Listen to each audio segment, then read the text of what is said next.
കാലിൽ പിടിച്ച് ഭിത്തിയിലടിക്കുമെന്ന ആ സ്റ്റേറ്റ്മെൻറ്റിലൂടെ പെട്ടെന്നുണ്ടായൊരു വിഷയമാണിത്. അങ്ങനെയുള്ളവരൊക്കെ ഭിത്തിയിലടിച്ച് തീർത്ത് കളയും. അങ്ങനെ തീർത്ത് കളഞ്ഞാൽ ജാതി വിഷയം പരിഹരിക്കും എന്ന ലളിതമായുള്ളൊരു സമവാക്യത്തിലേക്കാണ് ഇതൊക്കെ എത്തിച്ചേരുന്നത്. ഇവിടെ അടിസ്ഥാനപരമായി കേരളത്തിലെ ദളിത് അല്ലെങ്കിൽ വിദ്യാഭ്യാസ മേഖലയിൽ ജാതി എന്ന് പറയുന്നത് വളരെ കൃത്യമായിട്ടും വ്യക്തമായിട്ടും വളരെ പ്ലാൻഡായിട്ടും നിൽക്കുന്നുണ്ട് എന്നതാണ്. കേരളത്തിലെ പട്ടികജാതി പട്ടികവർഗ വിഭാഗങ്ങളുടെ വിദ്യാഭ്യാസ ആനുകൂല്യങ്ങൾ അല്ലെ ഫെലോഷിപ്പുകൾ, ഗ്രാൻറ്റുകളൊക്കെ തടയപ്പെടുന്നത് അല്ലെങ്കിൽ വൈകുന്നതിൻ്റെ കാരണം പട്ടികജാതി പട്ടികവർഗ വികസന വകുപ്പാണ്. എന്തിനാണോ അദ്ദേഹം അവിടെ ഇരിക്കുന്നത്, ആരുടെ റെപ്രസെൻറ്റേറ്റീവ് ആയിട്ടാണോ അദ്ദേഹം നിയമസഭയിൽ ഇരിക്കുന്നത്, ഏത് വകുപ്പാണോ കൈകാര്യം ചെയ്യുന്നത്, അതിന് ഘടകവിരുദ്ധമായിട്ട് ഉള്ള വലിയ തമാശകൾ പൊട്ടിക്കുകയായിരുന്നു അദ്ദേഹം ചെയ്തത്. ഫിനാൻസ് മിനിസ്റ്റർ എന്താണോ തീരുമാനം, സൂപ്പർ അധികാരിയാണ്. അയാളെടുത്ത് രാധാകൃഷ്ണനല്ല ഇപ്പം മുഖ്യമന്ത്രി ഒരു പക്ഷേ ഈ വകുപ്പ് കൈകാര്യം ചെയ്താൽ പോലും ഞാൻ വിചാരിക്കുന്നു മുഖ്യമന്ത്രി സമ്മർദ്ദത്തിലാവുന്ന ഞാൻ വിചാരിക്കുന്നത്. വിദ്യാർത്ഥികളുടെ എൻറോൾമെന്റ് വർദ്ധിപ്പിക്കാൻ വേണ്ടി കൊണ്ടുവന്ന ഈ PMSS എന്ന് പറയുന്ന സ്കീം യഥാർത്ഥത്തിൽ എന്ത് സംഭവിച്ചാൽ വിദ്യാർത്ഥികളെ ഡ്രോപ്പ് ഔട്ടിലേക്ക് നയിച്ചു എന്നുള്ളത്. പട്ടികജാതി പട്ടികവർഗ വികസന വകുപ്പ് കൈകാര്യം ചെയ്യുന്ന അതിനകത്തുള്ള ഉദ്യോഗസ്ഥരെ സംബന്ധിച്ചിടത്തോളം അവർ വളരെ നിഷേധാത്മകമായുള്ളൊരു നിലപാടിലാണ് അവരുള്ളത്.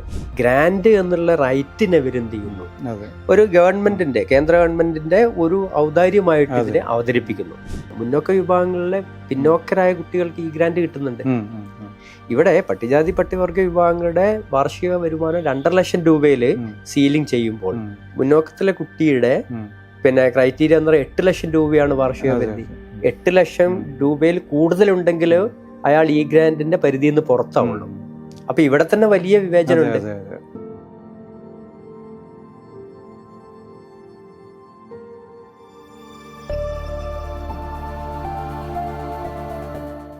കേരള സർവകലാശാലയിലെ സംസ്കൃത വിഭാഗത്തിൽ ഗവേഷണ വിദ്യാർത്ഥിയായിട്ടുള്ള ബിപിൻ വിജയൻ്റെ ഫേസ്ബുക്ക് പോസ്റ്റ്, അതായത് അവരുടെ അദ്ദേഹത്തിൻ്റെ വകുപ്പ് അധ്യക്ഷയും ഡീനുമായിട്ടുള്ള ഡോക്ടർ CN വിജയകുമാരി എന്ന് പറഞ്ഞ അധ്യാപിക അദ്ദേഹത്തിന് നേരെ നടത്തിയിട്ടുള്ള കടുത്ത ജാതി അധിക്ഷേപം, അത് അദ്ദേഹത്തിൻ്റെ പോസ്റ്റിലൂടെയാണ് നമ്മുടെ പൊതുശ്രദ്ധയിലെത്തുന്നത്.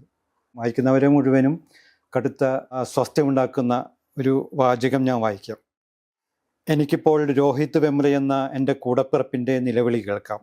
ജാതി വിവേചനത്തിൻ്റെ അട്ടഹാസങ്ങൾ കേൾക്കാം. എനിക്ക് ഉറങ്ങാൻ കഴിയുന്നില്ല. ജീവിതം വീണ്ടും വഴുതിപ്പോകുന്നു. ചെറുപ്പം മുതലേ കഠിനമായിട്ടുള്ള ജീവിത യാഥാർത്ഥ്യങ്ങളോട് ഏറ്റുമുട്ടി, അതായത് മീൻ കടകളിലൊക്കെ കണക്കെഴുതിയും ഒക്കെ ജീവിച്ചു വരുന്ന ആളാണ് താനെന്ന് അദ്ദേഹം അതിൽ പറയുന്നുണ്ട്. മാത്രമല്ല ഈ ജീവിതവും പഠനവും മൂലമുള്ള ഈ കഷ്ടപ്പാടുകൾ കാരണം നിരന്തരം രോഗത്തിനടിമപ്പെട്ട ഒരവസ്ഥയുണ്ട്. അങ്ങനെയുള്ള ഒരു വിദ്യാർത്ഥിയോടാണ് നീയൊക്കെ എൻ്റെ ഓഫീസിൽ കയറിയത് കൊണ്ട് ഓഫീസ് ശുദ്ധീകരിക്കണമെന്ന് പറഞ്ഞിട്ടുള്ള ഒരു അധിക്ഷേപം ആ അധ്യാപിക നടത്തുന്നത്. മാത്രമല്ല പറയാനും പുലയനുമൊക്കെ എത്ര ശീർഷാസനം ചെയ്തു കഴിഞ്ഞാലും ബ്രാഹ്മണർക്ക് വഴങ്ങുന്ന പോലെ സംസ്കൃതം വഴങ്ങില്ല എന്നവർ മുമ്പ് പറഞ്ഞിട്ടുള്ളത്. അപ്പോൾ ഇതൊക്കെ വളരെ കടുത്ത, കേരളത്തിൽ ഇങ്ങനെയൊക്കെ ഒരു അധ്യാപിക പറയുമോ എന്ന് പോലും അത്ഭുതപ്പെടുത്തുന്ന തരത്തിലുള്ള ഒരു പ്രസ്താവന. അദ്ദേഹത്തിൻ്റെ ഫേസ്ബുക്ക് പോസ്റ്റ് വായിച്ചു കഴിഞ്ഞാൽ നമുക്ക് തോന്നുക അദ്ദേഹത്തിൻ്റെ സ്കൂൾ കാലഘട്ടം മുതൽ ഗവേഷണ കാലഘട്ടം വരെ പല വിജയകുമാരിമാർക്ക് മുന്നിൽ അദ്ദേഹം അഭിമുഖീകരിച്ചിട്ടുണ്ടായിരിക്കണം. ഒരുപക്ഷെ ആ ഗവേഷണ ആ പീരീഡ് മാത്രമായിരിക്കില്ല അദ്ദേഹം അത് മനസ്സിലുണ്ടായിരിക്കുക. നമ്മളിപ്പോൾ കേരളത്തിലെ ഈ വിദ്യാഭ്യാസ മേഖലയെക്കുറിച്ച് പറയുകയാണെങ്കിൽ റെപ്രസെൻറ്റേഷൻ്റെ കാര്യത്തിലും സാമൂഹ്യ നീതിയുടെ കാര്യത്തിലൊക്കെ വളരെ പുരോഗമനപരമായിട്ടുള്ള ഒരു പൊസിഷൻ ഉള്ളൊരു സമൂഹമാണ് സംസ്ഥാനം എന്നുള്ളതിലേക്ക് കേരളം തന്നെ. അതിന് പല കാരണങ്ങളുണ്ട്. അതായത് വളരെ ഈ നവോത്ഥാന മുന്നേറ്റങ്ങളുടെ ഒരു ചരിത്രമുണ്ട്. അതിൽ തന്നെ പ്രത്യേകിച്ച് കീഴാളമായിട്ടുള്ള ഒട്ടേറെ ശ്രമങ്ങൾ അതിന് പുറകിലുണ്ട്. ഭരണകൂടങ്ങളുടെ നയങ്ങളുണ്ട്, പൊതുസമൂഹത്തിൻ്റെ ജാഗ്രതയുണ്ട്. അതിനെല്ലാം കൂടി ചേർന്നിട്ടാണ് ഒരു വളരെ പുരോഗമനപരമായിട്ടുള്ള ഒരു സ്പേസ് ഉണ്ടെന്ന് പറയപ്പെടുന്ന സ്പേസ് നമ്മൾ നേടിയെടുത്തത്. പക്ഷെ 2025 ബിപിൻ വിജയനെ പോലുള്ളൊരു സ്റ്റുഡൻറ്റ് നമ്മുടെ യൂണിവേഴ്സിറ്റിയിൽ ഉണ്ടാവുന്നു. അതെന്തുകൊണ്ടാണ്? ഇപ്പം ബിപിൻ വിജയ് എന്ന് പറയുന്നത് ഒരാളാണ്, എക്സ്പോസ്ഡ് ആയിട്ടുള്ള ഒരു പ്രത്യേക സ്പേസിൽ നിന്ന് വന്നൊരു ന്യൂസ് മാത്രമാണ് ഇതെന്നാണ് ഞാൻ മനസ്സിലാക്കുന്നത്. കാരണം കേരളത്തിലെ വിദ്യാഭ്യാസം എന്ന് പറയുന്നത് ജാതിയുക്തമല്ല എന്നതാണ് അതിൻ്റെ ഏറ്റവും വലിയ പ്രധാനപ്പെട്ട ഒരു കാര്യം. അപ്പം എനിക്ക് ആ വിഷയമായിട്ട് ബന്ധപ്പെട്ട് നടന്നൊരു ചർച്ചയിൽ കേരള സർവകലാശാലയുടെ മുമ്പിൽ SFI തന്നെ ഒരാൾ പറയുന്നുണ്ട്, ജാതി പറഞ്ഞാൽ കാലിൽ വാരി ഭിത്തിയിലടിക്കും എന്നാണ് ഒരു സ്റ്റേറ്റ്മെൻറ്റാണ്. നമുക്കറിയാം, കഴിഞ്ഞ 5-6 വർഷമായി കേരളത്തിലെ ദളിത് ആദിവാസി വിദ്യാർത്ഥികൾ മൊത്തത്തിൽ ഈ ഗ്രാൻഡിന് വേണ്ടി വലിയ സമരം നടക്കുന്നു. അവരുടെ ഈ ഗ്രാൻഡ് 4-5 വർഷമായിട്ട് മുടങ്ങുന്നു. അവർക്ക് ഈ ഗ്രാൻഡ് കിട്ടുന്നില്ല. പല വിദ്യാർത്ഥികൾ, ഏതാണ്ട് ഒരു 10-30,000-ഓളം വിദ്യാർത്ഥികൾക്ക് പല ഘട്ടങ്ങളിലായിട്ട് നിഷേധിക്കപ്പെടുന്നു, പല സ്ട്രക്ചറിലായിട്ട്, പല ക്ലാസ്സുകളിലായിട്ട്. അപ്പം ഇതൊക്കെ നടക്കുന്നു കേരളത്തിലെ വിദ്യാഭ്യാസ രംഗത്ത്. ഇതൊക്കെ ഒരർത്ഥത്തിൽ നോക്കുകയാണെങ്കിൽ ജാതീയമായ ചില ഒഴിവാക്കലുടെ ഭാഗമായിട്ടാണെന്നാണ് നമുക്ക് കാര്യങ്ങൾ വിശദമാക്കിയാൽ മനസ്സിലാവുക. അപ്പം ഈ രീതിയിൽ ജാതീയമായുള്ള വിവേചനം കേരളത്തിൻ്റെ വിദ്യാഭ്യാസ മേഖലയിൽ വളരെ രൂഢമൂലമായിട്ടുണ്ട് എന്നുള്ളൊരു വസ്തുതയാണ്. അപ്പം ഇത്തരം വസ്തുതകൾക്കെതിരെ പ്രതികരിക്കുകയോ അതിനെ രാഷ്ട്രീയമായി അഡ്രസ്സ് ചെയ്യുകയോ അത്തരം പ്രശ്നങ്ങളെ പരിഹരിക്കുന്നതിന് ഗവൺമെൻറ്റിനെ സമ്മർദ്ദപ്പെടുത്തുക, ആ രീതിയിലുള്ള ശ്രമങ്ങളൊന്നും നടക്കുന്നില്ല എന്നുള്ളതാണ് പ്രധാനപ്പെട്ട ഒരു കാര്യം. ആ ഒരു സ്റ്റേറ്റ്മെൻറ്റിലൂടെ, കാലിൽ പിടിച്ച് ഭിത്തിയിലടിക്കുമെന്ന ആ സ്റ്റേറ്റ്മെൻറ്റിലൂടെ വലിയൊരു ജാതീയമായിട്ട് പെട്ടെന്നുണ്ടായൊരു വിഷയമാണിത്. അങ്ങനെയുള്ളവരൊക്കെ ഭിത്തിയിലടിച്ച് തീർത്ത് കളയും. അങ്ങനെ തീർത്ത് കളഞ്ഞാൽ ജാതി വിഷയം പരിഹരിക്കും എന്ന ലളിതമായുള്ള ഒരു സമവാക്യത്തിലേക്കാണ് ഇതൊക്കെ എത്തിച്ചേരുന്നത്. യഥാർത്ഥത്തിൽ പ്രശ്നം അതേ അല്ല. ഇവിടെ അടിസ്ഥാനപരമായി കേരളത്തിലെ ദളിത് അല്ലെങ്കിൽ വിദ്യാഭ്യാസ മേഖലയിൽ ജാതി എന്ന് പറയുന്നത് വളരെ കൃത്യമായിട്ടും വ്യക്തമായിട്ടും വളരെ പ്ലാൻഡ് ആയിട്ടും നിൽക്കുന്നുണ്ട് എന്നുള്ളതാണ് എനിക്ക് മനസ്സിലായിട്ടുള്ളൊരു കാര്യം. ഇപ്പം ഈ ഗ്രാൻഡ് വിഷയം 4-5 വർഷമായിട്ട് ഈ ഗ്രാൻഡ് മുടങ്ങിക്കൊണ്ടിരിക്കുന്നു. ആ മുടങ്ങുന്നതുമായിട്ട് ബന്ധപ്പെട്ട് ഇപ്പോൾ 2021 വരെയുള്ള 2017-21 വരെയുള്ള കാലഘട്ടത്തിലെ ഈ ഗ്രാൻഡ് വിതരണവുമായിട്ട് ബന്ധപ്പെട്ട് SC ST മൈനോറിറ്റി വിദ്യാർത്ഥികളുടെ ഈ ഗ്രാൻഡിനെ കുറിച്ചുള്ളൊരു സ്റ്റഡി നടന്നിട്ടുണ്ട്. അത് കൺട്രോളർ ഓഫ് ഓഡിറ്റർ ജനറലാണ് അങ്ങനെ ഒരു സ്റ്റഡി നടത്തിയത്. അത് ഗവൺമെൻറ്റിന് കൈമാറി. അതിനകത്ത് ഇവർ പറയുന്നൊരു കാര്യം എന്ന് പറയുന്നത്, പിന്നെ വിദ്യാർത്ഥികൾ അപ്പോൾ സമ്പൂർണ്ണ, അപ്പോൾ 10ാം ക്ലാസ് 12ാം ക്ലാസ് വരെ വിദ്യാർത്ഥികളുടെ എല്ലാ ഡാറ്റയും ശേഖരിക്കുന്ന ഒരു സാധനമാണ് സമ്പൂർണ്ണ. ആ സമ്പൂർണ്ണയിൽ പിന്നെ 300 ചില്ലാണം സ്കൂളുകളിലെ വിദ്യാർത്ഥികളെ സാധനങ്ങൾ അപ്ലോഡ് ചെയ്യുന്നു. അങ്ങനെയുള്ള ഏതാണ്ട് 7000-ഓളം വിദ്യാർത്ഥികൾക്ക് പിന്നെ ഈ ഗ്രാൻഡ് ലഭിച്ചില്ല. എന്ന് പറഞ്ഞാൽ ഈ സമ്പൂർണ്ണയിൽ അപ്ലോഡ് ചെയ്തിട്ടുള്ള ഈ ഡാറ്റ ഈ ഗ്രാൻഡ് പോർട്ടലിലേക്ക് മാറ്റാൻ വേണ്ടി ഈ പറയുന്ന സ്ഥാപനങ്ങൾ തയ്യാറായില്ല. അപ്പോഴാണ് ഏതാണ്ട് 7000-ഓളം വിദ്യാർത്ഥികളുടെ ഈ ഗ്രാൻഡ് പരിപൂർണമായിട്ടും നിലച്ചു എന്നുള്ളതാണ് ഒരു വിഷയം. അപ്പം അതുപോലെ ഒട്ടനവധി പ്രശ്നങ്ങളുണ്ട് കേരളത്തിലെ ദളിത് ആദിവാസി വിദ്യാർത്ഥികൾ അനുഭവിക്കുന്ന പ്രശ്നങ്ങൾ ഈ ഗ്രാൻഡുമായിട്ട് ബന്ധപ്പെട്ട് തന്നെ. ഇവർ പറയുന്നത് AGS പറയുന്നൊരു കാര്യം എന്ന് പറയുന്നത്, കേരളത്തിലെ പട്ടികജാതി പട്ടികവർഗ വിഭാഗങ്ങളുടെ വിദ്യാഭ്യാസ ആനുകൂല്യങ്ങൾ അല്ലെ ഫെലോഷിപ്പുകൾ, ഗ്രാൻഡുകളൊക്കെ തടയപ്പെടുന്നത് അല്ലെങ്കിൽ വൈകുന്നതിൻ്റെ കാരണം പട്ടികജാതി പട്ടികവർഗ വികസന വകുപ്പാണ്. അതുപോലെ പട്ടികജാതിയും പട്ടികവർഗ 2 ഡയറക്ടറേറ്റുകളുമാണ് ഇതിൻ്റെ ഉത്തരവാദികൾ എന്ന് വളരെ കൃത്യമായിട്ട് പറയുന്നുണ്ട്. അവിടെയുള്ള ഉദ്യോഗസ്ഥന്മാരാണ്. അപ്പം ഗവൺമെൻറ്റിനോട് പറയുന്നത്, പട്ടികജാതി വിദ്യാർത്ഥികൾക്ക് പറയുന്ന ഗ്രാൻഡ് ലഭിക്കാത്തതിൻ്റെ പൂർണ്ണ ഉത്തരവാദിത്വം ഈ പറയുന്ന സ്ഥാപനങ്ങളിലെ പട്ടികജാതി പട്ടികവർഗ ഡയറക്ടറേറ്റിലെ ഉദ്യോഗസ്ഥന്മാരിൽ നിക്ഷിപ്തമാണ് എന്ന് ഗവൺമെൻറ് സ്ഥാപിക്കണമെന്നാണ് പറയുന്നത്. പക്ഷേ 2024 ഈ റിപ്പോർട്ട് വന്നത്. ആ റിപ്പോർട്ടിനെ തുടർന്ന് യാതൊരു ചലനവും ഗവൺമെന്റിന്റെ ഭാഗത്തുനിന്ന് ഉണ്ടായിട്ടില്ല. മാത്രമല്ല, ഈ പ്രശ്നം പരിഹരിക്കുന്നതിന് വേണ്ടിയുള്ള അടിസ്ഥാനപരമായ കാര്യങ്ങൾ മുഴുവൻ ഈ റിപ്പോർട്ടിനകത്ത് പറയുന്നുണ്ട്. ഏതാണ്ട് 11ഓളം നിർദ്ദേശങ്ങളാണ് AGS റിപ്പോർട്ടിനകത്ത് വരുന്നത്. പ്രധാനപ്പെട്ട രണ്ടാമത്തെ റിപ്പോർട്ട് എന്ന് പറയുന്നത്, പിന്നെ പട്ടികജാതി പട്ടികവർഗ വിദ്യാർത്ഥികളുടെ ഡാറ്റ ശേഖരിക്കണം, അവരുടെ ഡാറ്റ മെയിൻറ്റെയിൻ ചെയ്യണം, അത് പോർട്ടലിലേക്ക് കൃത്യമായിട്ട് പിന്നെ അപ്ലോഡ് ചെയ്യണം. അത്തരം കാര്യങ്ങൾ ചെയ്യുന്നതിൽ വലിയ വീഴ്ചയുണ്ട്.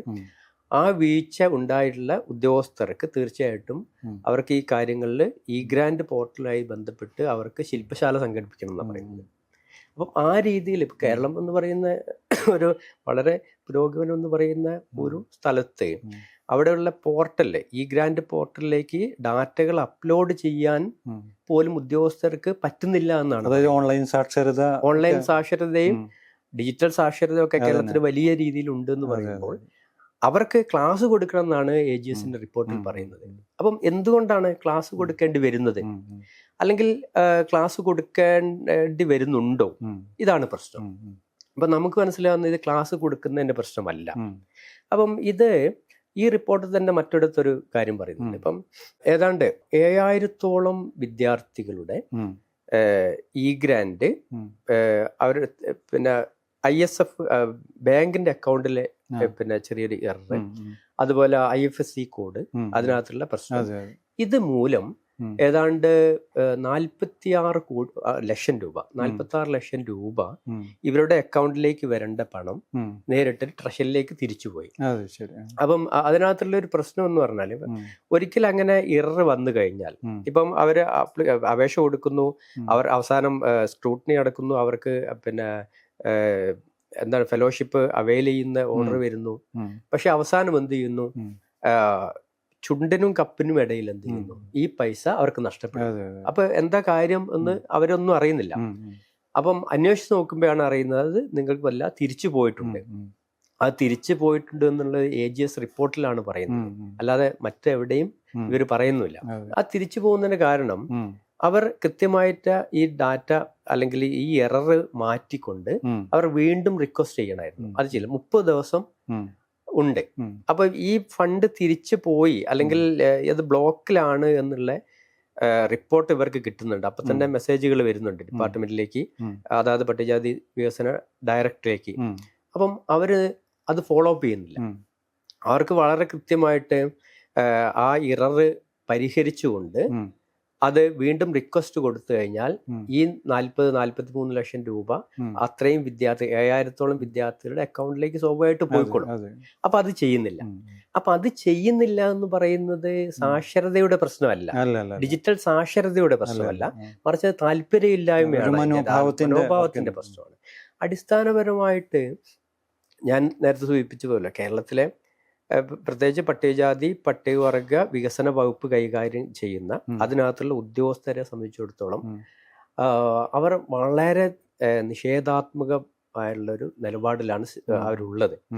അപ്പം പലപ്പോഴും എൻ്റെയൊക്കെ MA MPhil കാലത്തൊക്കെ നമ്മൾ അതുമായിട്ട് ബന്ധപ്പെട്ട് സമരം നടത്തുകയും അങ്ങനെ സമരം നടത്തി നമ്മളെ ആവശ്യങ്ങൾ നേടിയെടുക്കുകയും ഒക്കെ ചെയ്ത് അവരൊക്കെ വരച്ച വരയിൽ നിർത്തിയ ഒരു കാലം ഉണ്ടായിരുന്നു. പക്ഷെ ഇപ്പോൾ ചില സാങ്കേതികമായ പ്രശ്നങ്ങൾ, ഇപ്പം പോർട്ടൽ, ഇപ്പൊ നേരത്തെ ഉള്ള പോലെ ഡയറക്റ്റ് ആയിട്ടുള്ള പേയ്മെന്റുകളല്ല ഇന്ന്. ഇപ്പം വിദ്യാർത്ഥികളുടെ അക്കൗണ്ടിലേക്കാണ് പൈസ വരുന്നത്.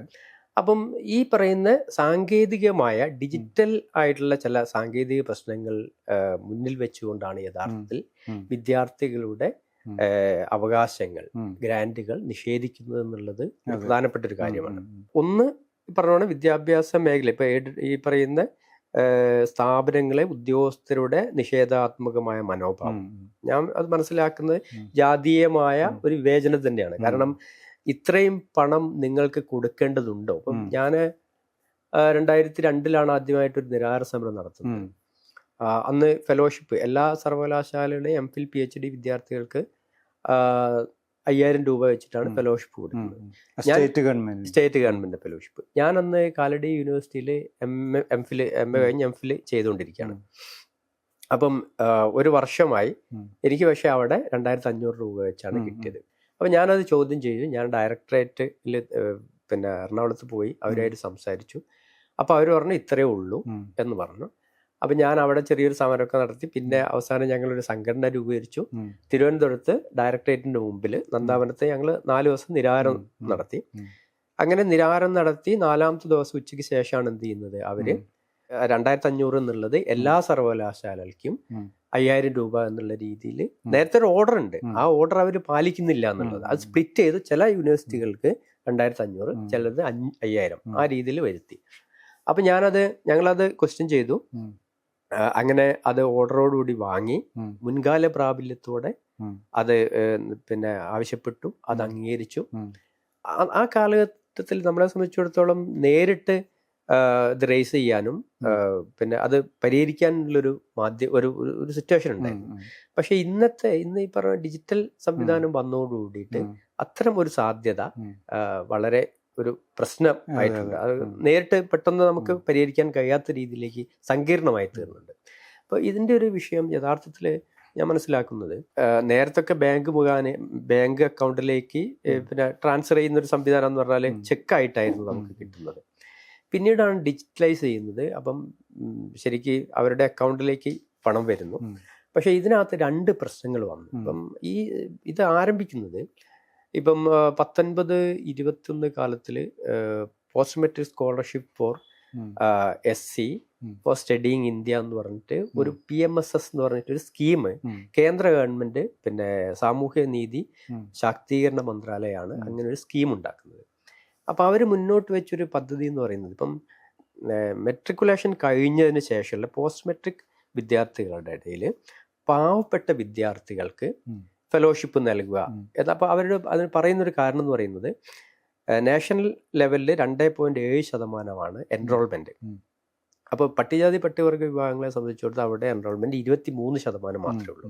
അപ്പോൾ അത് 27 നാഷണൽ ലെവലിലേക്ക് ഉയർത്താൻ വേണ്ടിയാണ് ഇവർ പാവപ്പെട്ട വിദ്യാർത്ഥികൾക്ക് ഒരു ഫെലോഷിപ്പ് എന്നുള്ള രീതിയിൽ ഒരു സാധനം ഇംപ്ലിമെന്റ് ചെയ്യും.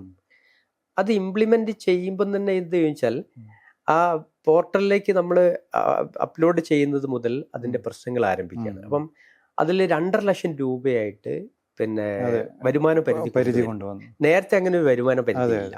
അപ്പം ആദ്യമായിട്ടാണ് പിന്നെ 2.5 ലക്ഷം രൂപ എന്ന ഒരു ക്രൈറ്റീരിയ കൊണ്ടുവരുന്നത്, സാമ്പത്തികമായുള്ള ഒരു ക്രൈറ്റീരിയ കൊണ്ടുവരുന്നത്. അപ്പം ആർട്ടിക്കിൾ 46 സംബന്ധിച്ചിടത്തോളം അവിടെ സ്പെഷ്യൽ കെയർ കൊടുക്കാൻ ബാധ്യസ്ഥമാണ്.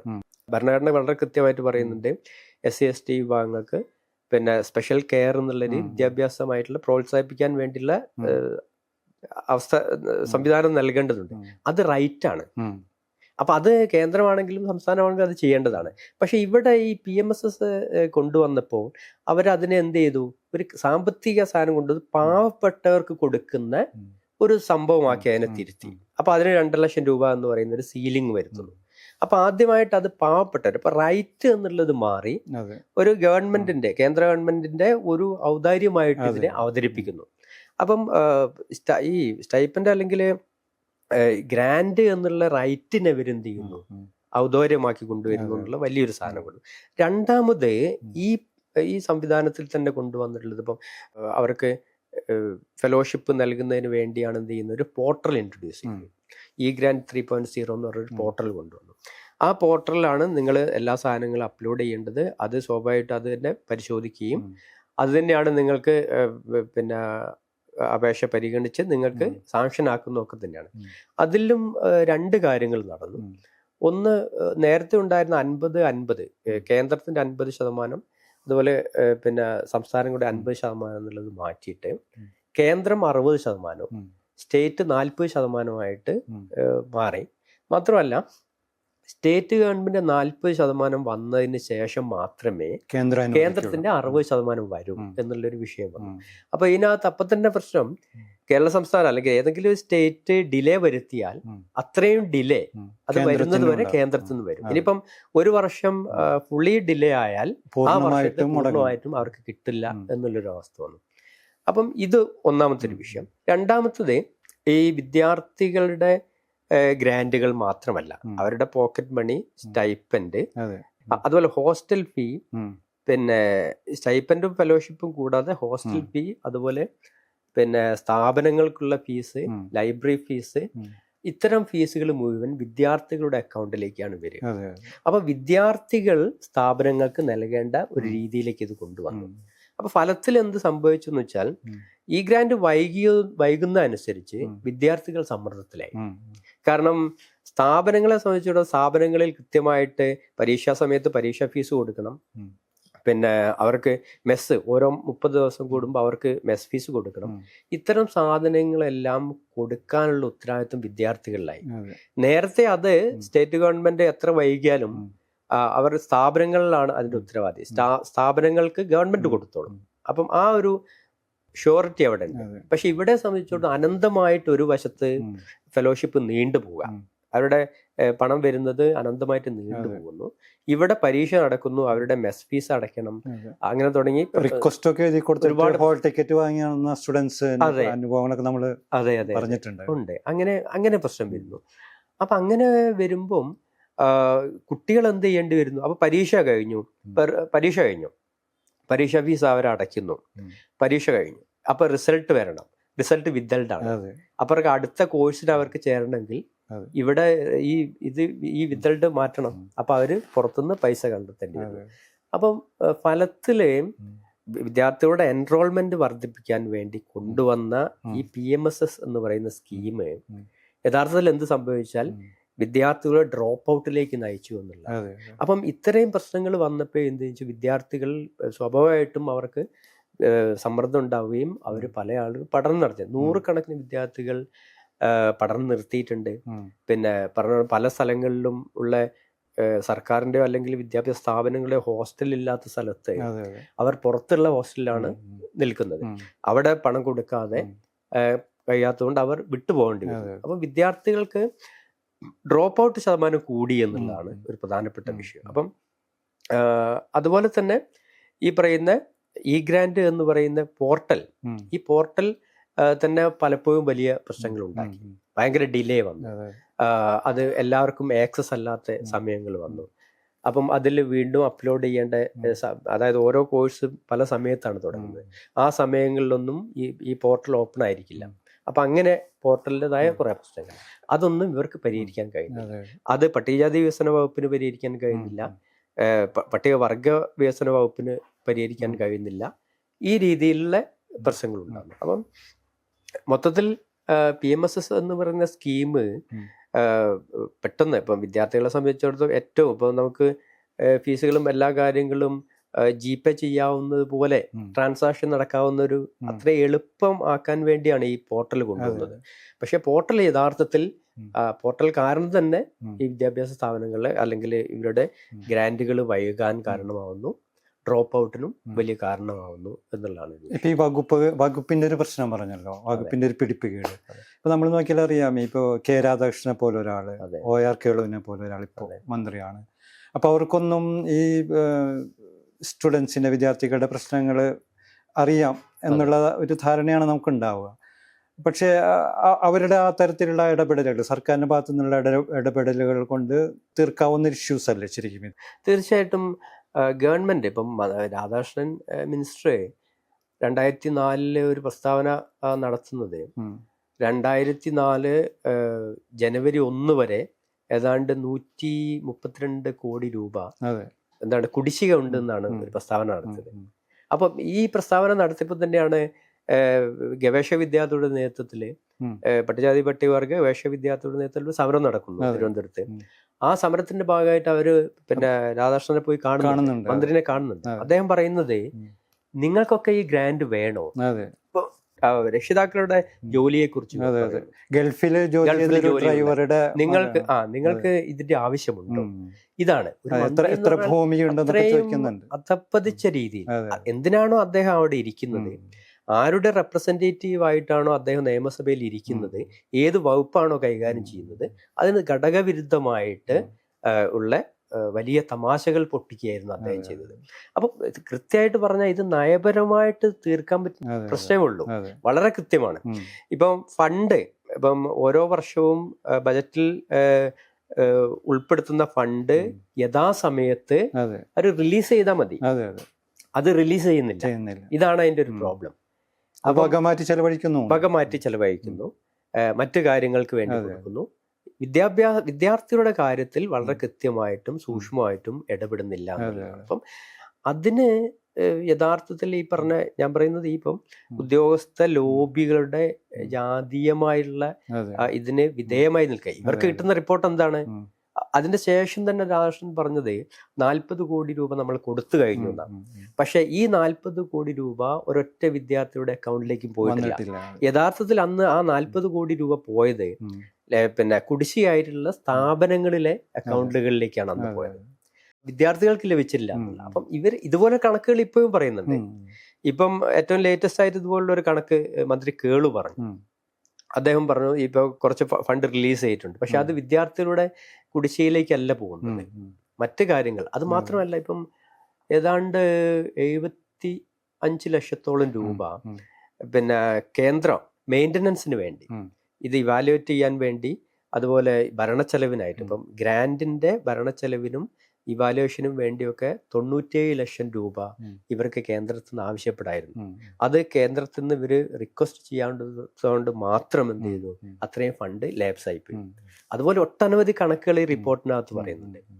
അപ്പം യഥാർത്ഥത്തിൽ ഈ പ്രശ്നം എന്ന് പറയുന്നത് ഈ ഉദ്യോഗസ്ഥന്മാരുണ്ടാക്കുന്ന പ്രശ്നങ്ങളാണ്. യഥാർത്ഥത്തിൽ ഇവർ പറയുന്നു കേന്ദ്രം ഫണ്ട് നൽകാത്തതാണ്, പക്ഷെ ഈ റിപ്പോർട്ട് കണ്ടു കഴിഞ്ഞാൽ നമുക്ക് മനസ്സിലാവുക കേന്ദ്രത്തിന്റെ ഫണ്ട് കൃത്യമായി യൂട്ടിലൈസ് ചെയ്യാനുള്ള ഒരു വർക്കിംഗ് പ്രോഗ്രാം ഇവിടെ ഇല്ല എന്നുള്ളതാണ്.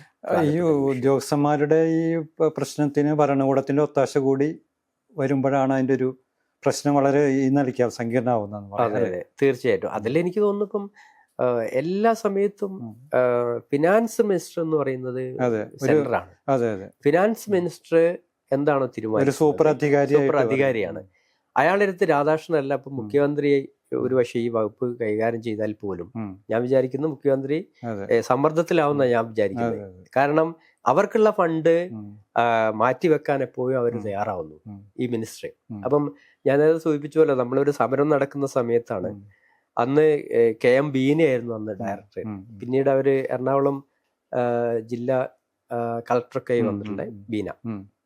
അപ്പൊ അവരാണ് അന്ന് പട്ടികജാതി വികസന വകുപ്പ് ഡയറക്ടർ. ഞാൻ നിരാഹാരം നടത്തി, 4-ാമത്തെ ദിവസം 5-ാമത്തെ ദിവസം നിരാഹാരം കഴിഞ്ഞു. പിന്നീട് അവരുമായിട്ട് നമ്മളൊരു ഓപ്പൺ ഡിസ്കഷനാണ്.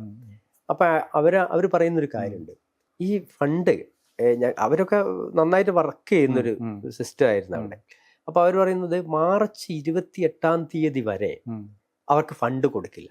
കാരണം ഇവർ ആ സമയം വരെ ഒരു വർഷം മുഴുവൻ പല പ്രോജക്റ്റുകളും മറ്റുമൊക്കെ ഗവൺമെന്റിന് മുമ്പിൽ വെക്കുന്നു. അതൊന്നും അവർ അംഗീകരിക്കില്ല. എന്നാൽ മാർച്ച് 28-ാം തീയതി 2 മണിക്ക് ശേഷം എന്ത് ചെയ്യും, ബൾക്കായിട്ടുള്ളൊരു മണി ഇവർക്ക് പിന്നെ കൈമാറുന്നു. പക്ഷെ 2 ദിവസം കുത്തിരിഞ്ഞ് ഉറക്കൊഴിഞ്ഞ് ചെയ്താലും ഈ ഫണ്ട് മുഴുവൻ അവർക്ക് പിന്നെ യൂട്ടിലൈസ് ചെയ്യാൻ പറ്റും. അങ്ങനെയാണ് ഏതാണ്ട് 40-60% ഫണ്ട് എല്ലാ വർഷവും ലാപ്സ് ആവുകയാണ്. അപ്പൊ ഇങ്ങനെ ലാപ്സ് ആവുന്നുള്ളത് വളരെ കൃത്യമായിട്ടുള്ള ഒരു കണക്കാണ്. പക്ഷെ ഈ ഫണ്ട് ഉപയോഗിച്ച് പോലും ഈ ഗ്രാന്റ് നൽകാനോ അല്ലെങ്കിൽ ഫണ്ടില്ല എന്നുള്ള ഒരു വാദത്തിൽ ഒരിക്കലും അടിസ്ഥാനമില്ല എന്ന് ഞാൻ പറയുന്നത്. ഈ പട്ടികവർഗ വിദ്യാർത്ഥികളുടെ അവസ്ഥയും ഇതേ ആക്സസിന്റെ പ്രശ്നം കൂടി ഉണ്ടാവും. അപ്പൊ 2 രീതിയിലും ഒന്ന് പിന്നെ ആക്സസ് ചെയ്യാൻ, അപ്പൊ അത് വിദ്യാർത്ഥികളുടെ അതുപോലെ തന്നെ ഉദ്യോഗസ്ഥന്മാർക്കും ഒക്കെ ഇതിനകത്ത് ഈ ഗ്രാന്റ് വിതരണം ചെയ്യുന്ന ഈ പോർട്ടലുമായിട്ട് ബന്ധപ്പെട്ട കാര്യത്തിനകത്ത് കൃത്യമായിട്ടുള്ള ക്ലാസ്സുകൾ നൽകണം എന്നൊക്കെ പറയുന്നുണ്ട്. ഇതിപ്പോ ഫണ്ട് കിട്ടുന്നില്ല എന്നുള്ളൊരു ഇഷ്യൂവിനോളം തന്നെ പ്രധാനമാണെന്ന് തോന്നുന്നു. അതിന്റെ വർധനവ്, അതായത് വർഷങ്ങളായിട്ട് ഇപ്പോൾ നമ്മൾ എപ്പോഴും പറയുന്നതാണ്, രജനി ആനന്ദ് ആത്മഹത്യ ചെയ്ത് കഴിഞ്ഞിട്ട് ഒരു 15 വർഷം കഴിഞ്ഞിട്ടും 100-200 രൂപയ്ക്കാണ് ഈ പോക്കറ്റ് മണിയിലും ഹോസ്റ്റൽ ഫീസിലും വർധനം ഉണ്ടായിട്ടുള്ളത്. അതായത് സ്റ്റുഡൻസിന്റെ ജീവിത സാഹചര്യങ്ങളും പഠന ചെലവ്, അതുപോലെ പുതിയ കോഴ്സുകൾ ഇഷ്ടംപോലെ ഇൻട്രൊഡ്യൂസ് ചെയ്തിട്ടുണ്ട്. അതിനൊക്കെ ആനുപാതികമായിട്ടുള്ള ഫീസിലൊക്കെ വർധനമുണ്ടായിട്ടുണ്ട്. ഇപ്പൊ നഗരങ്ങളിലെ ജീവിത ചെലവൊക്കെ വളരെയധികം കൂടിയിട്ടുണ്ട്. അത് കണക്ക് കൂട്ടിയിട്ട് ശാസ്ത്രീയമായിട്ട് അത് കണക്കിലെടുത്തുകൊണ്ടുള്ളൊരു വർധനം ഇതുവരെ ഉണ്ടായിട്ടില്ല. എനിക്ക് തോന്നുന്നത് ഇതുപോലുള്ള നമുക്ക് ടെക്നിക്കലായിട്ടുള്ള ഒരു പ്രശ്നത്തിനുപരിയായിട്ടൊരു അതിലൊരു വംശീയത വർക്ക് ചെയ്യുന്നുണ്ട് തോന്നുന്നു. ഇവർക്ക് എന്തിനാണ് ഇവരുടെ ഈ ആനുപാതികമായിട്ടുള്ള വർധനവ് വരുത്തുന്നത് എന്നുള്ളൊരു മനോഭാവം വർക്ക് ചെയ്യുന്നത് കൊണ്ടായിരിക്കാം അല്ലെ ആ ഒരു വർധനവ് ഇല്ലാതെ. തീർച്ചയായിട്ടും 190 രൂപ ഉള്ളത് 10 രൂപ കൂട്ടി 200 രൂപ കഴിഞ്ഞ ഒന്നാമത്തെ പോക്കറ്റ് മണി. അപ്പൊ അതാണ് വലിയ വർധന വരുത്തിയെന്ന് പറഞ്ഞ AK ബാലനൊക്കെ വലിയ കൊട്ടിഘോഷിച്ചൊരു കാര്യമാണ്. അപ്പം ഇത് സഫീഷ്യന്റ് അല്ല എന്ന് എല്ലാവർക്കും അറിയാം. ഇപ്പം രജനി ആനന്ദിന്റെ മരണത്തിന് ശേഷമാണ് 1500 രൂപയാക്കി മാറ്റി. അപ്പൊ അതിന്റെ ശേഷം പിന്നെ അത് വർദ്ധിപ്പിച്ചിട്ടില്ല. അപ്പം ആ രീതിയിൽ ഇപ്പം ജീവിത ചെലവുകൾ ഭയങ്കരമായിട്ട് മാറുന്നു. ഉദ്യോഗസ്ഥന്മാരുടെ പിന്നെ ശമ്പള വർധനം ഉണ്ടാവുന്നു, എല്ലാ മേഖലയിലും വർധനം ഉണ്ടാവുന്നു. ഈ മേഖലയിൽ മാത്രം നെഗ്ലിജന്റ് ആയിട്ടുള്ളൊരു സ്റ്റേറ്റ് ആണ് ഉള്ളത്. അപ്പൊ അത് ഒന്ന് ഗവൺമെന്റിന്റെ ഈ വിഷയത്തിനകത്ത് നയപരമായിട്ടുള്ളൊരു തീരുമാനമല്ല, അതാണ് പ്രശ്നം. ഇപ്പം ഇത് അഡ്രസ് ചെയ്യുന്നില്ല ഈ വിഷയത്തിൽ. ഇപ്പൊ ഞാൻ എന്റെ അനുഭവം നോക്കുകയാണ്, 10-25 വർഷമായി ഞാൻ ഈ വിഷയം വളരെ സജീവമായിട്ട് ഇടപെടുകയും അറിയുകയും ചെയ്യുന്ന ഒരാളാണ്. ഇത്രയും വർഷം ആ 2002 മുതൽ 25 വരെയുള്ള കാലത്തിന്റെ ഇടയിൽ എൻ്റെ ഈ ചെറിയ ലൈഫ് ടൈമിനിടയിൽ തന്നെ ഇന്നും വിദ്യാർത്ഥികൾ, നമ്മൾ 2002 സമരത്തിൽ രംഗത്തിറങ്ങി, ഈ 2025 വിദ്യാർത്ഥികൾ നിരന്തരമായിട്ട് സമരരംഗത്ത് ഇറങ്ങിക്കൊണ്ടിരിക്കുന്നു. അപ്പൊ 25 വർഷമായിട്ട് ഈ പ്രശ്നം പരിഹരിക്കാൻ കഴിഞ്ഞിട്ടില്ല. അതാണ് അപ്പൊ ഇത്തരം പ്രശ്നങ്ങൾ പരിഹരിക്കണമെങ്കിൽ ആ പ്രശ്നം അഡ്രസ്സ് ചെയ്യുകയും പരിഹരിക്കാൻ 1-2 വർഷം സ്വാഭാവികമായിട്ട് എടുക്കുമെന്ന് നമുക്കറിയാം. പക്ഷെ ഒരു പ്രശ്നം പരിഹരിക്കാൻ 25 വർഷം എന്തിനാണ്? ഇവർക്ക് ഫണ്ട് ഇല്ലാത്തത് കൊണ്ടല്ല. ഫണ്ട് 40-50% ഫണ്ടുകൾ ലാപ്സ് ആവുന്നു എന്നുള്ളൊരു വസ്തുതയും നമ്മുടെ മുമ്പിലുണ്ട്. അപ്പം മനോഭാവത്തിൻ്റെതാണ്. അവിടെയാണ് ഞാൻ നേരത്തെ സൂചിപ്പിച്ച പോലെ ഇതിൽ ജാതീയമായ വളരെ കൃത്യമായിട്ട് എന്തിനാണ് ഇത്രയും ഫണ്ട് കൊടുക്കേണ്ടത് എന്നൊരു ചോദ്യം ഈ പറയുന്ന മനുഷ്യരൊക്കെ. പക്ഷെ അവരുടെ കാര്യം വരുമ്പോൾ ഇപ്പം നമ്മൾ അതേ സമയത്ത് പറയാം, ഇപ്പം ഈ ഗ്രാൻഡ് ലഭിക്കുന്ന ഇപ്പം മുന്നോക്ക വിഭാഗങ്ങളിലെ പിന്നോക്കരായ കുട്ടികൾക്ക് ഈ ഗ്രാൻഡ് കിട്ടുന്നുണ്ട്. ഇവിടെ പട്ടികജാതി പട്ടികവർഗ വിഭാഗങ്ങളുടെ വാർഷിക വരുമാനം 2.5 ലക്ഷം രൂപയില് സീലിംഗ് ചെയ്യുമ്പോൾ മുന്നോക്കത്തിലെ കുട്ടിയുടെ പിന്നെ ക്രൈറ്റീരിയ എന്ന് പറയുന്നത് 8 ലക്ഷം രൂപയാണ് വാർഷിക പരിധി. 8 ലക്ഷം രൂപയിൽ കൂടുതലുണ്ടെങ്കിൽ അയാൾ ഈ ഗ്രാൻഡിന്റെ പരിധിയിൽ നിന്ന് പുറത്താവുള്ളൂ. അപ്പൊ ഇവിടെ തന്നെ വലിയ വിവേചനമുണ്ട്. അപ്പം ആ വിവേചനം എന്ന് പറയുന്നതും ജാതീയമായിട്ട് തന്നെയാണ്. അപ്പം അവരെ സംബന്ധിച്ചിടത്തോളം അവര് എക്യുപ്ഡ് ആയിട്ടുള്ള ജനതയാണ്. അവരുടെ ദാരിദ്ര്യം എന്ന് പറഞ്ഞാൽ വലിയ ദാരിദ്ര്യം, ദളിതന്റെ ദാരിദ്ര്യം 2 ലക്ഷം രൂപയുടെ വളരെ വേറെ ദാരിദ്ര്യമാണ്. ഇപ്പൊ മറ്റൊരു വിഷയമുള്ളത്, ഇപ്പൊ നമ്മൾ ഒരു 5-6 വർഷമായി നിരന്തരം സമരത്തിലാണ് ഈ ആദിവാസി ദളിത് സ്റ്റുഡൻസ്. എന്നിട്ട് പോലും അതെ കേരളത്തിന്റെ വിദ്യാഭ്യാസ മേഖലയുടെ ഒരു പൊതു പ്രശ്നമായിട്ട് ഇതുവരെ മാറിയിട്ടില്ല. ഇപ്പോഴും സമരം നടത്തുന്നത് ദളിത് ആദിവാസി സംഘടനകളും അതുമായിട്ട് ബന്ധപ്പെട്ട സ്റ്റുഡൻസും മാത്രമാണ്. ഇപ്പൊ കേരളത്തിൽ SFI ഉണ്ട്, KSU ഉണ്ട്, മുഖ്യധാര രാഷ്ട്രീയ പ്രസ്ഥാനങ്ങളൊക്കെ ഉണ്ട്. അങ്ങനൊരു സമരം പൊതു വിഷയമായിട്ട് എന്തുകൊണ്ടാണ് ഈ വിദ്യാർത്ഥി പ്രസ്ഥാനങ്ങൾക്കും രാഷ്ട്രീയ പ്രസ്ഥാനങ്ങൾക്കും ഈ വിഷയം ഏറ്റെടുക്കാൻ കഴിയാതെ പോകുന്നത്? അതിന്റെ പ്രധാന കാരണം എന്ന് പറഞ്ഞാൽ കേരളത്തിലെ ക്യാമ്പസുകൾ എന്ന് പറഞ്ഞാൽ ജാതി ഇല്ല എന്ന് വിശ്വസിക്കാൻ ആഗ്രഹിക്കുന്ന ഒരു ക്യാമ്പസാണ്. അതാണ് ഐഡിയലായുള്ള ക്യാമ്പസ്, അതാണ് പുരോഗമന ക്യാമ്പസ്. അപ്പം ഇതിനകത്ത് ജാതി ഇല്ല, ജാതി വിവേചനങ്ങളില്ല. ജാതി ഉണ്ടെങ്കിലാണല്ലോ വിവേചനം ഉണ്ടാവുന്നത്. അപ്പൊ ജാതി വിവേചനങ്ങൾ ഇപ്പം ഈ പറയുന്ന സ്റ്റൈപ്പൻഡ് പ്രശ്നങ്ങളും ഫെലോഷിപ്പ് പ്രശ്നങ്ങളും ഒക്കെ ഉണ്ട്. അത് പരിഹരിക്കണം എന്ന് ഏതെങ്കിലും വിദ്യാർത്ഥി സംഘടന പറയുമ്പോൾ അടിസ്ഥാനപരമായിട്ടും അവർ വിവേചനം നേരിടുന്ന ഒരു വിഭാഗം ക്യാമ്പസിനകത്ത് ഉണ്ട് എന്ന് സ്ഥാപിക്കേണ്ടി വരും. അത് രാഷ്ട്രീയമായോ അവരുടെ പിന്നെ ആശയപരമായോ ഉള്ള വലിയ ബ്രേക്കപ്പിലേക്ക് വരും. അപ്പം അത്തരം ബ്രേക്കപ്പ് ഇല്ലാതിരിക്കണമെങ്കിൽ ഏറ്റവും എളുപ്പം എന്ന് പറയുന്നത് അവരുടെ ജാതിയും ഇല്ല, ജാതി വിവേചനവും ഇല്ല, അവർക്ക് ചെറിയ പിന്നെ ആനുകൂല്യം കൊടുക്കുന്നു സർക്കാർ. ഈ ആനുകൂല്യം അവർ കിട്ടുന്നു, അവർ കുറച്ച് കഴിഞ്ഞാൽ കിട്ടും. അവർ ആനുകൂല്യമല്ലേ, അതെപ്പോഴും കിട്ടിയാൽ മതിയല്ലോ, അത് കിട്ടും. അതാണ് കാര്യം. അല്ലാതെ ഭരണഘടനയുള്ള റൈറ്റാണ് ഈ പിന്നെ ഫെലോഷിപ്പ്, ഈ ഗ്രാൻഡ് എന്നൊക്കെ പറയുന്നത് ഇവിടെ റൈറ്റ് ആണെന്നും അത് രാഷ്ട്രീയമാണെന്നും അതിനകത്ത് രാഷ്ട്രീയമുണ്ടെന്നും അംഗീകരിക്കാൻ ഈ പറയുന്ന മുഖ്യധാര വിദ്യാർത്ഥി രാഷ്ട്രീയങ്ങൾ തയ്യാറല്ല, വിദ്യാർത്ഥി രാഷ്ട്രീയ സംഘടനകൾ തയ്യാറല്ല. അതാണ് അതിലൊരു പ്രധാനപ്പെട്ടൊരു വിഷയം. പന്തള NSS കോളേജിൽ, ട്രെയിനിങ് കോളേജിൽ 22 അധ്യാപകരും അനധ്യാപകരും ഉണ്ട്. ഈ 22 പേരും നായർ കമ്മ്യൂണിറ്റി. അതുപോലെ ചങ്ങനാശ്ശേരി NSS ട്രെയിനിങ് കോളേജുണ്ട്, അവിടെ 23 അധ്യാപകരും അനധ്യാപകരും ഉണ്ട്. 23 പേരും നായർ കമ്മ്യൂണിറ്റിയാണ്. ഏഴ് വിദ്യാഭ്യാസ മേഖലയിൽ ഏതാണ്ട് ഏറ്റവും ലേറ്റസ്റ്റ് കണക്ക് 1,32,000-ഓളം അധ്യാപകരും അനധ്യാപകരും ഉണ്ട് എന്നാണ്. അവരിൽ പട്ടികജാതിപ്പെട്ടവർക്ക് പ്രാതിനിധ്യം എന്ന് പറയുന്നത് ഏതാണ്ട് 1000-ന് താഴെയാണ്, 1% താഴെയാണ് അവരുടെ പ്രാതിനിധ്യം. 2009-10 കിലയും പട്ടികജാതി വികസന വകുപ്പും തദ്ദേശ സ്വയംഭരണ വകുപ്പും സംയുക്തമായിട്ട് ഒരു പഠനം നടത്തുന്നു. ആ പഠനത്തിനകത്ത് വിദ്യാർത്ഥികളുടെ കൊഴിഞ്ഞുപോക്കിന്റെ വലിയൊരു കണക്ക് അവതരിപ്പിക്കുന്നു. ഏതാണ്ട് 55,000-ഓളം വിദ്യാർത്ഥികൾ ഡ്രോപ്പ് ഔട്ട് ആയിട്ടുണ്ട് എന്നുള്ളതാണ്. 7 MBBS വിദ്യാർത്ഥികൾ ഈ സമയത്ത് ഡ്രോപ്പ് ഔട്ടായി. സംഘപരിവാറാണ് ഇവിടെ ഏറ്റവും വലിയ പ്രശ്നങ്ങൾ ഉണ്ടാകുന്നത്. അതേസമയത്ത് സംഘപരിവാറിന്റെ അജണ്ട നടപ്പാക്കുന്ന അവരുടെ സൈദ്ധാന്തികരുടെ പുസ്തകങ്ങൾ, പാഠപുസ്തകങ്ങൾ ഇവിടെ സർവകലാശാല സിലബസിൽ ഉൾപ്പെടുത്തുന്നതിനൊന്നും പ്രശ്നമല്ല. ദേശീയ വിദ്യാഭ്യാസ നയം എന്ന് പറയുന്നത് തന്നെ RSSന്റെ അണ്ടറിൽ രൂപപ്പെടുന്ന ഒരു കാര്യമാണ്. ആ രീതിയിലെല്ലാം വിദ്യാഭ്യാസത്തെ മൊത്തത്തിൽ സംഘപരിവാറിന്റെ അജണ്ടയിലേക്ക് കൊണ്ടുവരുന്ന രീതിയിലുള്ള ഇടപെടലൊക്കെ നടത്തുന്നുണ്ട്. അത്തരം കാര്യങ്ങൾക്ക് വളരെ കൃത്യമായി വേദി ഒരുക്കുകയും എന്നാൽ കേരളത്തിനകത്ത് സംഘപരിവാറാണ് പ്രശ്നക്കാർ എന്ന് സ്ഥാപിച്ചെടുക്കുന്ന ഒരു യുക്തിയുണ്ട്. ഈ വിധി വന്ന സമയത്ത് ഞങ്ങള് പിന്നെ AK ബാലനാണ് അന്ന് മന്ത്രിനെ പോയി കാണുന്നുണ്ട്. ഞങ്ങളോട് പറഞ്ഞത്, എടോ ഈ പ്രശ്നം ഞങ്ങൾ ഇത് നടപ്പാക്കി കഴിഞ്ഞാൽ വിമോചന സമരം ഉണ്ടാവും, ഞങ്ങൾ സ്റ്റെബിലിറ്റി പോവും. അതുകൊണ്ട് നിങ്ങൾ എന്ത് ചെയ്യും, നിങ്ങൾ സമുദായങ്ങൾ മൊത്തം ചേർന്നിട്ട് വലിയ സമ്മർദ്ദം ഉണ്ടാക്കും, വലിയ സമരം ചെയ്യും. ഇടതുപക്ഷ സിൻഡിക്കേറ്റ് ആണ് കാലിക്കറ്റ് യൂണിവേഴ്സിറ്റിയിലുള്ളത്.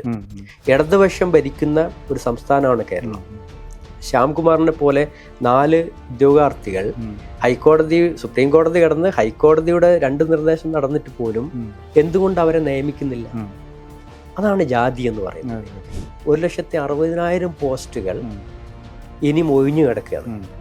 1,60,000 പോസ്റ്റുകൾ പട്ടികജാതി പട്ടികവർഗ വിഭാഗങ്ങളാൽ ഫില്ല് ചെയ്യപ്പെട്ടാൽ എന്താണ് സംഭവിക്കുക? അവരുടെ കീഴിൽ ആയിരക്കണക്കിന് ലക്ഷക്കണക്കിന് വിദ്യാർത്ഥികൾ ഗവേഷണം ചെയ്യും, അവർ വലിയ വൈജ്ഞാനിക വിപ്ലവം ഉണ്ടാക്കും. ഇത് ഭയപ്പെടുന്നു എന്നുള്ളതാണ് പ്രധാനപ്പെട്ട ഒരു വിഷയം.